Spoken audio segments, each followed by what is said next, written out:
Talking about the SEC, there's also some live hearings going on right now about stable coins, but let's dive into all the controversy with the SEC right now. So Hester Peirce, crypto mom, we love her.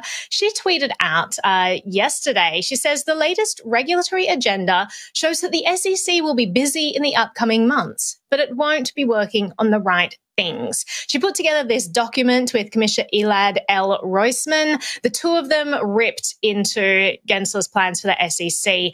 It starts out saying that while Gary Gensler's new released regulatory agenda is ambitious in scope, we are disappointed with its content. And she just kind of dives into why it's so disappointing, basically saying that they're no longer fostering innovation, that they're shutting down a bunch of things that were only just put into effect, like, over a matter of months, saying that businesses haven't yet been able to reap the benefits of these things, saying that there's absolutely no justification for changing laws that have only just come into effect because we don't even have any data on how they're actually going. So how can we revise something if we actually can't assess that? It's a really interesting dig and an interesting kind of peek under the curtain as to how the SEC operates, because it's very clear that Gensler has a very different idea of what the SEC's purview is than Hester Peirce. She has always been in the camp that, we should be fostering innovation, we should be protecting consumers, and we shouldn't be trying to shoehorn crypto into any archaic rules. This is an opportunity to revise and innovate and update our outdated ideas of these laws. And she basically says in here that we're doing the exact opposite of that currently. And there's no protection. There's like she's basically asking, what is the SEC doing? It's a really interesting exploration of the SEC. I'm going to throw this to the group for your thoughts. Zach, what did you think about all of this and what's going on at the SEC right now? I think it's interesting that Hester is really doubling down on her dissent with current leadership. This is not the first time we've seen her sort of speak out about her misgivings about sort of the current course of action in the Gensler SEC. So to me, it's interesting that we have this dissenting wing that is sort of putting out these statements. Maybe just as like a tease that something maybe better might be out there, but it's interesting that I don't know. There's a lot of sort of internal politics going on within this commission, and I think it's interesting to see these statements get out there in the public.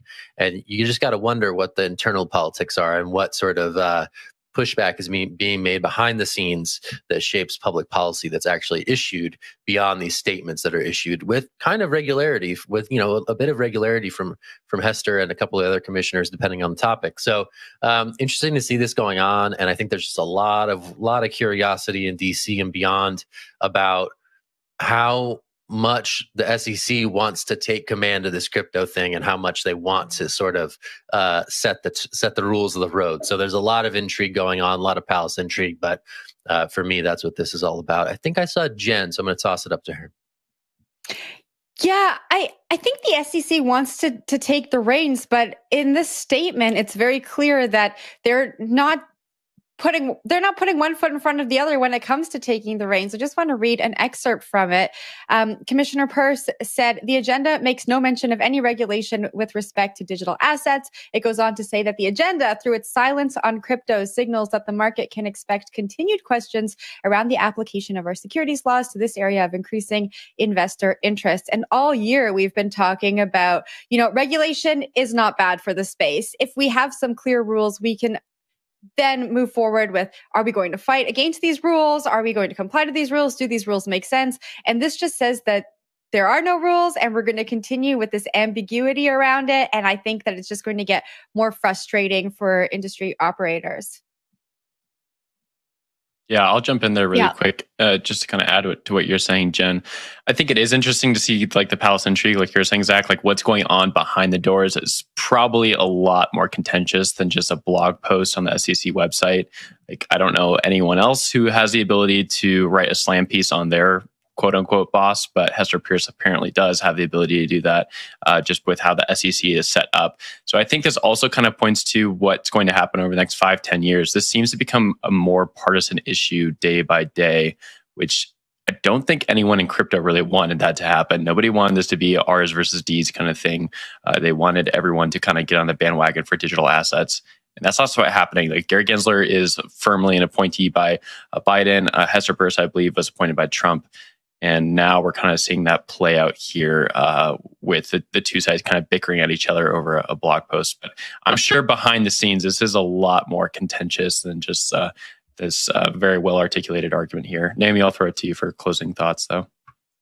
Yeah, I just want to go up to the intro of this where she kind of summarizes the points that she'd made. She just says the agenda is brimming with plans to redo recently completed rules, to add new regulatory obligations and constrain investor choice. And I think that last part is really important because the SEC does a lot of that. It's all about constraining consumer choice. I mean, there are different ways you could regulate an industry in order to protect consumers. One of them is to make sure that there's transparency and there's correct disclosures and that companies are doing the right thing. And if there is opacity in the company, i.e. if it's not DeFi and completely transparent on a blockchain, you want to know that, you know, what's going on inside the company is actually legit and they're being honest and disclosing what's going on. And instead, the SEC is doing the other route, which is basically just constraining consumer choice. It's basically saying, oh, well, we're not going to change anything about opacity or anything that. We're just going to say you're not allowed to invest in these things because they may or may not be opaque. They may or may not have your best interests at heart. It's just a really disappointing avenue that they're taking. It is pushing innovation offshore. It is shutting down a lot of opportunities in the country. So good on Hester Peirce for bringing this up and for fighting the good fight. She's always been such a bastion of rational thought inside the SEC. So I hope that she continues and maybe has some success in pushing back.